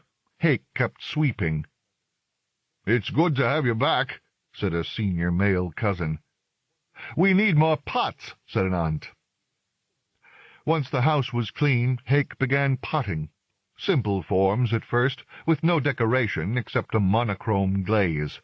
Then she added texture, a cord pattern at the rim, criss-cross scratches on the body. The handles were twists of clay, put on carelessly. Sometimes she left her handprint like a shadow. Her glazes, applied in splashes, hid most of what she'd drawn or printed. When her shelves were full of new pots, she went to the cliffs, climbing up steep ravines and walking narrow ledges, a hammer in hand. Erosion had uncovered new fossils.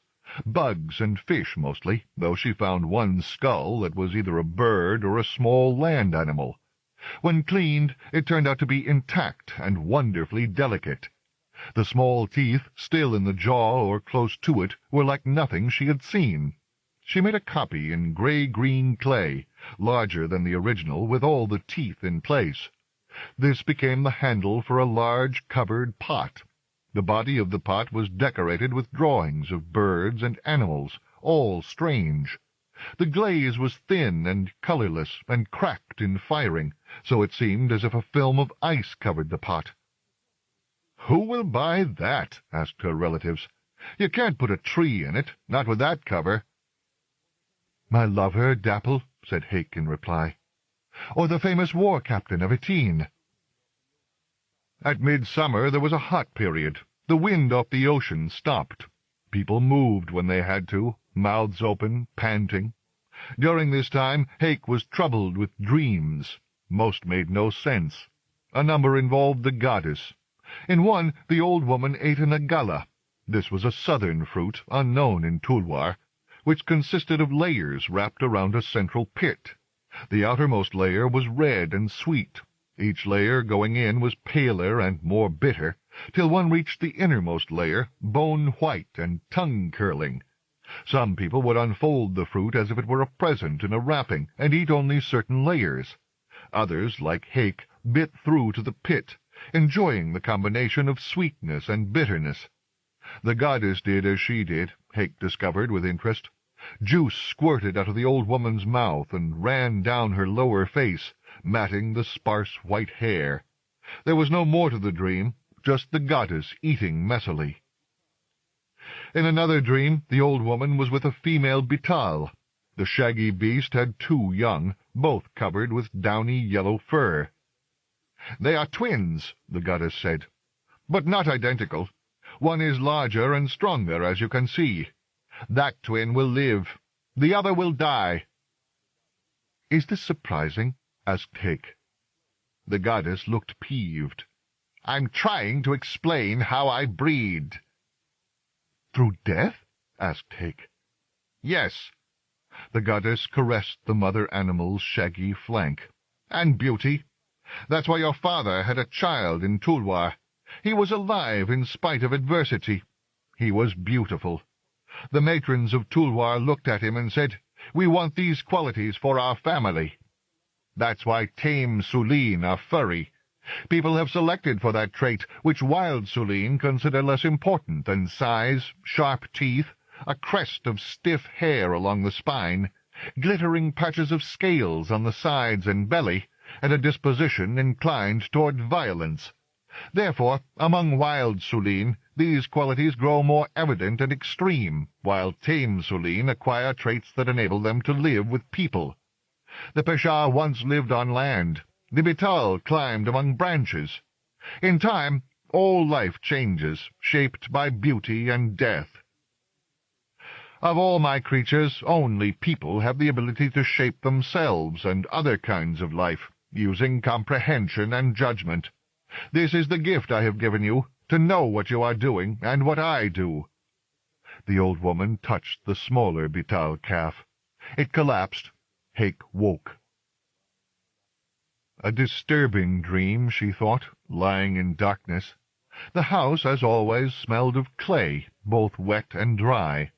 Small animals, her fellow residents, made quiet noises. She rose and dressed, going to the nearest beach. A slight breeze came off the ocean, barely moving the hot air. Combers rolled gently in, lit by the stars. Hake walked along the beach, water touching her feet now and then. The things she knew came together, interlocking. She achieved what we could call the theory of evolution. Ha! The goddess thought in large ways. What a method to use in shaping life! One could not call it quick or economical, but the goddess was, it seemed by looking at the world, inclined toward abundance, and there was little evidence that she was in a hurry. Death made sense. Without it, change was impossible. Beauty made sense. Without it, there couldn't be improvement, or at least variety. Everything was explained, it seemed to Hake. The Peshah's flipper, the claw-handed bird, all the animals she'd found in the Tulwar cliffs. They were not mineral formations. They had lived. Most likely they lived no longer, except in her mind and art. She looked at the cloudless sky. So many stars, past all counting. So much time receding into distance. So much death and so much beauty. She noticed at last that she was tired, went home and went to bed. In the morning, after a bad night's sleep, the theory of evolution still seemed good. But there was no one to discuss it with. Her relatives had turned their backs on most of existence after the drowning. Don't think badly of them for this. They provided potted beauty to many places. Many lineages in many towns praised the Tulwar trees and pots. But their family was small, its future uncertain. They didn't have the resources to take long journeys or think about large ideas. So Hake made more pots and collected more fossils, saying nothing about her theory till Dapple arrived late in fall. They made love passionately for several days. Then Dapple looked around at the largely empty town, guarded by dark grey cliffs. "This doesn't seem like a good place to winter, dear one. Come south with me. Bring pots, and the Atin will make you very welcome." "Let me think," said Hake. "You have 10 days at most," Dapple said. "A captain I know is heading south. I asked her to stop in Tulwar, in case your native town was as depressing as I expected." Hake hit her lover lightly on the shoulder and went off to think. She went with Dapple, taking pots, a potter's wheel, and bags of clay. On the trip south, through rolling ocean, rain and snow beating against the ship, Hake told Dapple about evolution. "Does this mean we started out as bugs?" the actor asked. "The goddess told me the process extended to people, though I've never found the bones of people in my cliffs. I've spent much of my life pretending to be one kind of animal or another. Interesting to think that animals may be inside me and in my past." On the same trip, Hake said, "My family wants to breed me again. There are too few of us. I'm strong and intelligent, and have already had 2 healthy children." "They are certainly right in doing this," said Dapple. "Have you picked a father?" "Not yet. But they've told me this must be my last trip for a while." "Then we'd better make the most of it," Dapple said. There had been a family argument about the trip, and Hake had gotten permission to go only by saying she would not agree to a mating otherwise. But she didn't tell Dapple any of this. Family quarrels should be kept in the family. They spent the winter in Hoo. It was mild, with little snow. Dapple wrote, and Hake made pots. Toward spring they went to Atin, taking pots. Atin Tain's mother was still alive, over 100, and almost entirely blind, with snow-white fur. But still upright, as Tain pointed out. "I think she'll go to the crematorium upright, and remain upright amid the flames."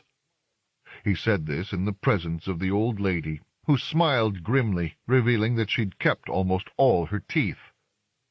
The Atin bought all the pots Hake had, Tain picking out one with special care. It was small and plain, with flower predators for handles, a cover and a pure white glaze. "For my mother's ashes," the captain said quietly. "The day will come. though I dread it and make jokes about it. Through late winter, Hake sat with the matriarch, who was obviously interested in her. They talked about pottery, their two families, and the theory of evolution. "I find it hard to believe we are descended from bugs and fish," Etin Hatali said. "But your dreams have the sound of truth, and I certainly know that many of my distant ancestors were disgusting people. The Etin have been improving due to the wise decisions of my more recent ancestors, especially the women. Maybe if we followed this process far enough back we'd get to bugs, though you ought to consider the possibility that the goddess is playing a joke on you. She does not always speak directly, and she dearly loves a joke." "I have considered this," said Hake. "I may be a fool or crazy, but the idea seems good. It explains so much that has puzzled me." Spring came finally. The hills of Etin turned pale blue and orange. In the valley fields, Bitaline and Tsina produced calves and foals. "I have come to a decision," the blind old woman told Hake. "Yes?" "I want Etin to interbreed with your family. To that end I will send 2 junior members of my family to Tulwar with you. The lad is more like my son Tayin than any other male in the younger generation. The girl is a fine, intelligent, healthy young woman. If your senior female relatives agree, I want the boy, his name is Galhin, to impregnate you, while a Tulwar male impregnates Sai." "It may be a wasted journey," said Hake in warning. "Of course," said the matriarch. "They're young. They have time to spare. Dapple's family decided not to breed her, since they have plenty of children, and she is definitely odd. It's too late now. Her traits have been lost. But yours will not be, and we want the Etin to have a share in what your line becomes." "I will let my senior female relatives decide," said Hake. "Of course you will," said Etin Hatali. The lad, as Hatali called him, turned out to be a man of 35, shoulder-high to Hake and steel-grey. He had 2 eyes and no limp. Nonetheless, his resemblance to Tayin was remarkable. A fierce, direct man, full of good humor. Hake liked him at once. His half-sister Sai was 30, a solid woman with grey-brown fur and an excellent, even temperament. No reasonable person could dislike her. Dapple, laughing, said, "This is Etin in action. They live to defeat their enemies and interbreed with any family that seems likely to prove useful." Death and beauty, Hake thought. The 4 of them went east together. Hake put her potter's tools in storage at the Hu Town Inn. Dapple took leave of many old friends, and the 4 found passage on a ship going north. After much discussion, Hake's senior relatives agreed to the 2 matings, impressed by Galhin's vigor and his sister's calm solidity, by the rich gifts the Etin kin had brought, and Hake's description of the southern family. Nowadays, with artificial insemination, we don't have to endure what happened next, but it was made tolerable to Hake by Etin Galhin's excellent manners and the good humor with which he handled every embarrassment. He lacked, as he admitted, Tayin's extreme energy and violence. "But this is not a situation that requires my uncle's abilities, and he's really too old for mating, and it would be unkind to take him from Hatali. Who can say how long she will survive? Their love for each other has been a light for the Etin for years. We can hardly separate them now." The 2 foreigners were in Tulwar till fall. Then, both women pregnant, the Etin departed. Hake returned to her pottery. In late spring she bore twins, a boy and a girl. The boy died soon after birth, but the girl was large and healthy. "She took strength from her brother in the womb," said the Tulwar matriarchs. "This happens, and the important child, the female, has survived." Hake named the girl Al. She was dun like her older sisters, but her fur had more of a ruddy tint. In sunlight her pelt shone red gold, and her nickname became Gold. It was 2 years before Dapple came back, her silver-gray fur beginning to show frost on the broad shoulders and lean upper arms. She admired the baby and the new pots, then gave information. Etienne Sai had produced a daughter, a strong child, obviously intelligent. The Etienne had named the child Hake, in hope that some of Tulwar Hake's ability would appear in their family. "They are greedy folk," said Dapple. "They want all their own strength, energy, solidity, and violence. In addition, they want the beauty you make and are. Can you leave your daughter for a while? Come south and sell pots while I perform my plays. Believe me, people in Hu and Etienne ask about you." "I can," said Hake. Gold went to a female cousin. In addition to being lovely, she had a fine disposition, and many were willing to care for her. Hake and Dapple took passage. This time the voyage was easy, the winds mild and steady, the sky clear except for high, thin clouds called tangled banners and schools of fish. "What happened to your theory of evolution?" Dapple asked. "Nothing." "Why?" "What could be done? Who would have believed me if I said the world is old beyond comprehension, and many kinds of life have come into existence, and most, as far as I can determine, no longer exist?" "It does sound unlikely," Dapple admitted. "And impious." "Maybe not that. The goddess has an odd sense of humor, as almost everyone knows." "I put strange animals on my pots, and make them into toys for Gold and other children. But I will not begin an ugly family argument over religion." You may think that Hake lacked courage. Remember that she lived in an era before modern science. Yes, there were places where scholars gathered, but none in her part of the world. She'd have to travel long distances and learn a new language, then talk to strangers about concepts of time and change unfamiliar to everyone. Her proof was in the cliffs of Tulwar, which she could not take with her. Do you really think those scholars, people devoted to the study of history, mathematics, literature, chemistry, and medicine, would have believed her? Hardly likely. She had children, a dear lover, a craft, and friends. Why should she cast away all of this? For what? A truth no one was likely to see?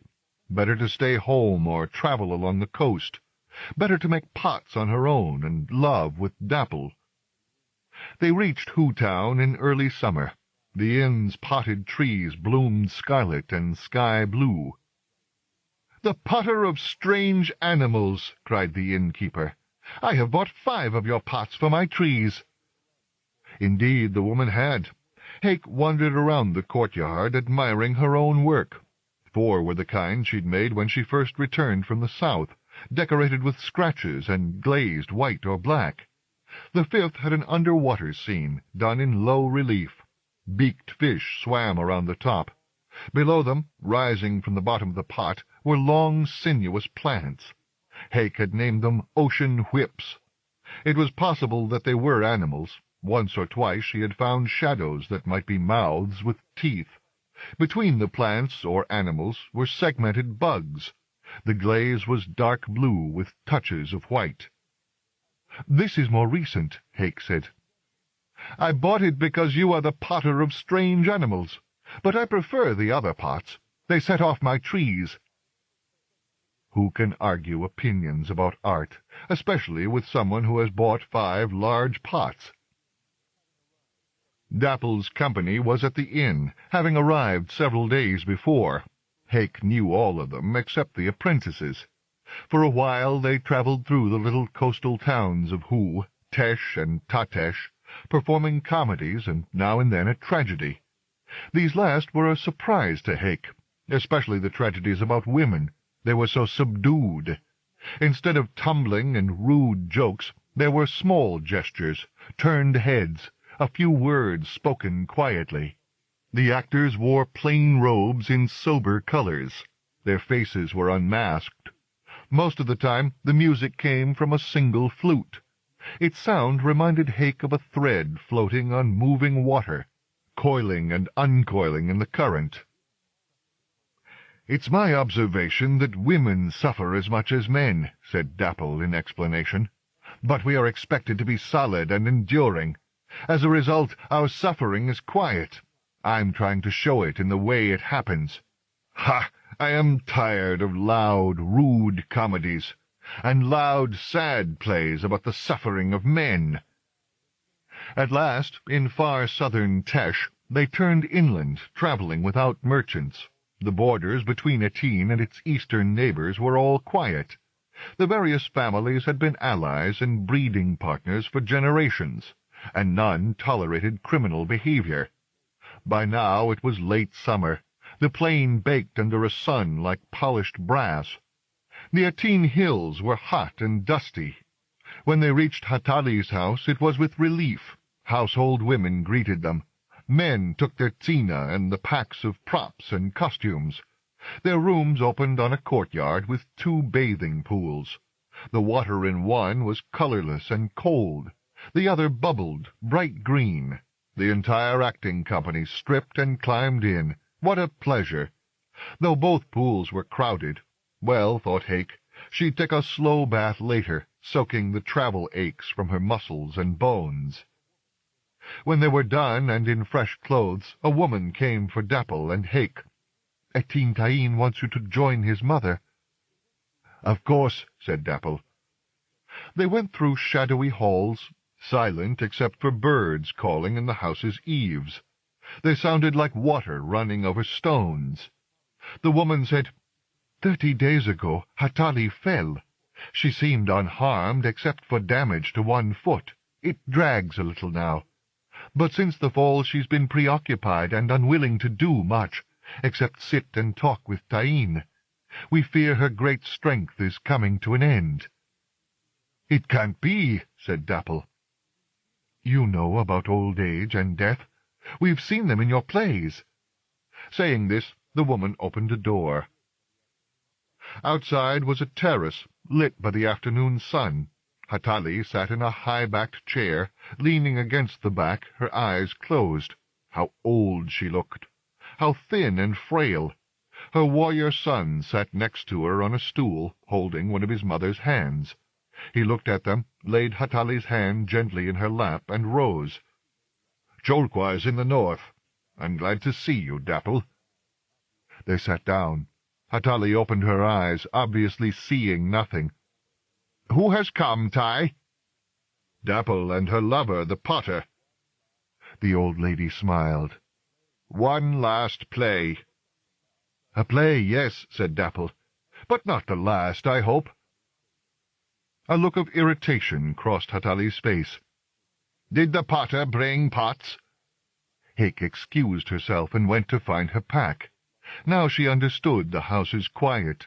Most likely the children had been sent out to play, and the adults, she passed a few in the halls, moved softly and gravely. A matriarch like Hatali, a woman with so much dignity, should not be bothered with noise while deciding whether to live or die. When Hake returned to the terrace, Hatali seemed asleep, but the old woman took the pot Hake put in her hands, feeling it with bony fingers. "What is it?"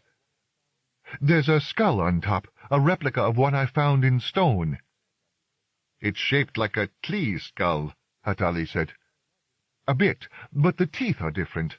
I imagine from the teeth that the animal had scales, not hair."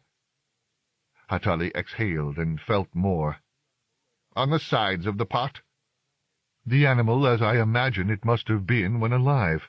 I found the skull first and made a pot that Dapple bought. But now I have found the entire animal, and it wasn't the way I showed it on the first pot, so I made this." "The animals are in relief?" "Yes." "What do they look like, if not Klee?" Hake thought. "An animal about as long as my arm, four-legged, with a tail. Spines protrude along the back, as if the animal had a fin there, like a fish. That was the thing I did not imagine, the spines. And the tail is different also, flat from side to side, like the tail of a fish." "What color is the glaze?" "Black, except the skull, which is white." "Tai," said the old woman. "Mother?" "Is it beautiful?" "She is the potter of strange animals. The pot is strange, but well made." "I want it for my ashes." "You will have it," he said. She gave her son the pot.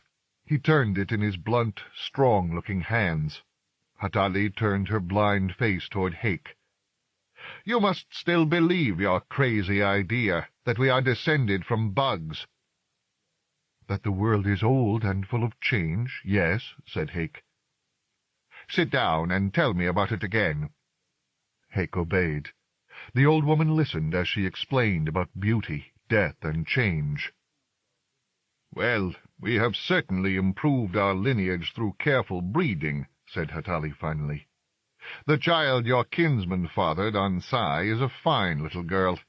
We hope she'll be as clever as you are, though I'm still not certain about your idea of time and change. Why didn't the goddess simply make people? Why start with bugs?" "She clearly likes bugs," said Hake. "The world is full of them. They are far more common than people, and more varied. Maybe her plan was to create a multitude of bugs through beauty and death, and we are an accidental result of her breeding of bugs." "Do you believe that?" "No. She told me we have a gift no other living creature had. We know what we do. I believe this gift is not an accident. She wanted comprehension." Hake was wrong in saying this, according to modern scientists. They believe life is entirely an accident, though evidently an accident that happens often, since life has appeared on many planets. Intelligent life is far less common, but has clearly appeared on at least 2 planets, and may be present elsewhere in a form we do not recognize. It also is an accident, modern thinkers say. This is hard for many of us to believe, and Hake, living in the distant past, could hardly be expected to bring forward an idea so disturbing. "Well, you certainly ought to listen to the goddess if she talks to you," said Hatali. "When will I hear your play, Dapple?" "It will take a few days to prepare." The matriarch tilted her head in acquiescence. They left Hatali then, going back to their room. "I want you to make masks for a new play," Dapple said. 5 of your strange animals. They interest Hatali. Sit with her while you work, and tell her about your ideas. Taine is an excellent man, none better, but her illness has got him frightened, and his fear is not helping her mood. Maybe she knows what she's doing. Maybe it is time for her to die. But I wonder if the fall has frightened her as well as her relatives. A woman like Hatali should not die from fear." "Has she no daughters?" "2. Good women, but not half what she is, and she's never gotten along with either. The love of her life has always been Taine." He left the next morning, called to the western border. Gua scouts had been seen. Their old enemies might have heard that Hatali was dying. What better time to attack? "They expect that grief will break me," Taine said, standing in the house's front court, dressed in metal and leather armor. A sword hung at his side, and a battle-axe hung from a loop on his saddle. "It may, but not while there's work to be done." He swung himself onto his scene easily, in spite of age and his bad leg. Once settled on the animal, he looked down at Hake and Dapple. "She is the last of her generation. What people they were, especially the women! As solid as stone walls and towers. I have lived my entire life in their protection. Now the walls are broken. Only one tower remains. What will I do when Hatali is gone?" "Defend Etine," said Dapple. He gathered the Tzine's reins, grinning. "You're right, of course. Maybe, if I'm lucky, we'll capture a Gua spy." A moment later he was through the house's gate, moving steadily along the dusty road, his men following, armed and armored. "You may be wondering about his last remark," Dapple said. Hake opened her mouth to say no. "There are men who take pleasure in raping prisoners before they kill them, or in harming them in other ways. I have suspected Taine is one such. Now I'm certain. This was how he'd deal with his grief at Hatali's illness, by making someone else's end unpleasant. "Beauty and death," Dapple said. "This is the way the goddess has organized her world, according to you and your bones." They spent the next several days on Etin Hatali's terrace. The weather remained dry and sunny. Hake worked on the masks, while Dapple sat with paper and brush, sometimes writing, more often listening. There was a folding table next to Hatali's chair. The matriarch's relatives brought out food and drink. In any ordinary circumstance it would have been rude to eat while conversing with other people, especially guests, but the old lady had not been eating. Good health always goes in front of good manners. At first Hatali ignored everything except water, brought in a glass goblet. This she held, turning the precious object between her bent fingers. The first mask was the animal on Hatali's funeral pot, a long, narrow head, the jaw hinged and moved with a string, the mouth full of pointed teeth. Snap, snap. The skin would be mottled green, Hake decided, the eyes large, round, and red. There were existing animals, small hunters with scaly hides, that had triangular pupils. She would give this creature the same. The spines on the back would be a banner, supported by a harness over Dapple's shoulders. Ha! It would flutter when her lover danced. As she worked, she described the mask to Hatali. "Have you ever found large animals?" the old woman asked. "Not complete, but large bones, yes, and teeth that are longer than my hands. The layer therein is high on my native cliffs, and was laid down when the country was above water. They were land-dwellers, those animals, larger than anything living now, at least in the regions I've visited, and with teeth that remind me of birds' teeth, though more irregular and much larger." "What eyesight you have!" Hatali exclaimed. "To see into the distant past! Do you really believe these creatures existed?" "They did," said Hake firmly. Gradually, as their conversation continued, the old lady began to eat. Hard biscuits first, then pieces of fruit, then haline in a small, square ceramic cup. Hatali was sitting upright now, her bony shoulders straight under an embroidered robe. Ha! She was licking her fingers. "Can you write, Hake?" "Yes." "I want you to write down your ideas and draw the animals you found in stone. I'll have one of my female relatives make a copy." "You believe me?" said Hake in surprise. "Most of what you've told me I knew already," Hatali answered. "How could any woman not know about inheritance, who has lived long enough to see traits appear and reappear in families of people, Sulin and Tsina? But I lacked a framework on which to string my information. This is what you've given me, the frame, the loom. Think of the patterns the Etin will be able to weave, now that we understand what the goddess has been doing with sex and death and time." The old woman shifted in her chair. There was a cup of haline next to her on the folding table. She felt for it, grasped it, and drank, then reached for a piece of fruit. "I have been wondering whether it's time for me to die. Did you notice?" "Yes," murmured Dapple. "The blindness is hard to endure, but life remains interesting, and my kin tell me that they still need my judgment. I can hardly refuse their pleas. But when I fell, I thought, I know this illness. It strikes women down like a blow from a war club. When they rise, if they rise, who can say what the damage will be? Paralysis, stupor, the loss of speech or thought. This time the only damage was to one leg. But I may fall again. I have seen relatives, grave senior female cousins, turn into something less than animals, witless and grieving, though they do not remember the cause of their grief. Maybe, I thought, it would be better to stop eating now and die while I am still able to choose death. But I want your book first. Will you write it for me?" Hake glanced at Dapple, who spoke the word yes in silence. "Yes," said the potter. The matriarch sighed and leaned back. "Good. What a marvel you are, Dapple. What a fine guest you have brought to Etine." The next day Hake began her book, drawing fossils from memory. Fortunately, her memory was excellent. Her masks went to the costume-maker, who finished them with the help of the apprentices. It was good work, though not equal to Hake's. One apprentice showed real promise. The old lady was eating with zest now. The house resumed the ordinary noise of a house full of relations.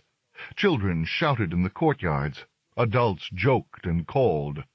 Looking up once from her work, Hake saw adolescents swimming in the river below the terrace.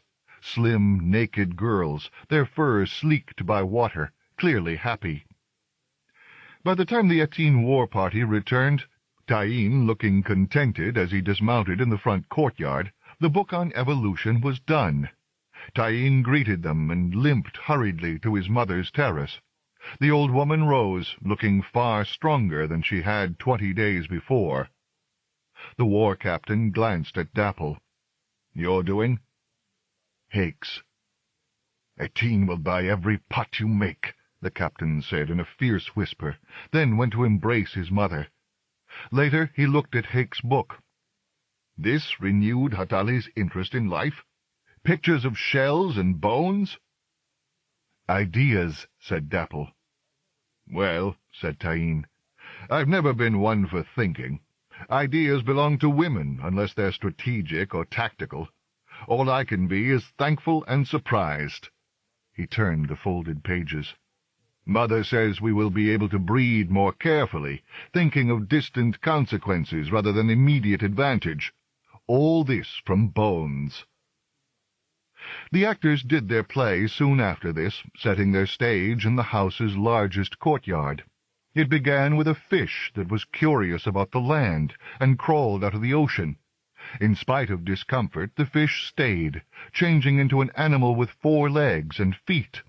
Ha! The way it danced, once it had feet to dance with! The fish's descendants, all 4-footed animals, were not satisfied with their condition. They fell to arguing about what to do next. Some decided that their ancestral mother had made a mistake and returned to water, becoming animals like Peshadi and Luatine. Others changed into birds through a process that was not described. Hake knew too little about the evolution of birds. Other animals chose fur, with or without a mixture of scales.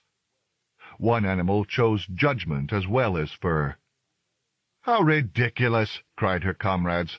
"What use are ideas or the ability to discriminate? You can't eat a discrimination. Ideas won't keep you warm at night. Folly!" They danced away, singing praise for their fur, their teeth, their claws. The person with fur and intelligence stood alone on the stage. "One day I will be like you," Dapple said to the audience. "No spines on my back, no long claws, no feathers, though I had these things, some of them at least, in the past. What have I gained from my choice, which my relatives have just mocked? The ability to think forward and back. I can learn about the past. Using this knowledge I can look into the future and see the consequences of my present actions. Is this a useful gift? Decide for yourselves." This was the play's end. The audience was silent except for Hatali, who cried, "Excellent! Excellent!" Taking their cue from the old lady, the rest of the Etine began to stamp and shout. A day later the actors were on the road. They left behind Hake's book and the new masks. Dapple said, "My play doesn't work yet, and maybe it never will. Art is about the known rather than the unknown. How can people see themselves in unfamiliar animals?" Hake said, "My ideas are in my head. I don't need a copy of the book." "I will accept your gifts," said Hatali, "and send one copy of the book to another Etine house. If anything ever happens here, we'll still have your ideas. And I will not stop eating till I'm sure that a few of my relatives comprehend the book." "It may take time," said Hake. "This is more interesting than dying," Hatali said. The story ends here. Haik went home to Tulwar and made more pots. In spite of Tain's promise, the Atene did not buy all her work. Instead, merchants carried it up and down the coast. Potters in other towns began to imitate her, though they, having never studied fossils, did not get the animals right. Still, it became a known style of pottery. Nowadays, in museums, it's possible to find examples of the southern fantastic animal tradition. There may even be a few of Haik's pots in museum cabinets, though no one has yet noticed their accuracy. Hardly surprising. Students of art are not usually students of paleontology. As for Dapple, she continued to write and perform, doing animal plays in the south and heroic tragedies in the north. Her work is still famous, though only fragments remain. The two lovers met once or twice a year, never in Tulwar. Dapple kept her original dislike of the place. Often Haik traveled with the actor's company, taking pots if they were going to Atene. Finally, at age 50, Haik said to her senior relatives, "I am leaving Tulwar."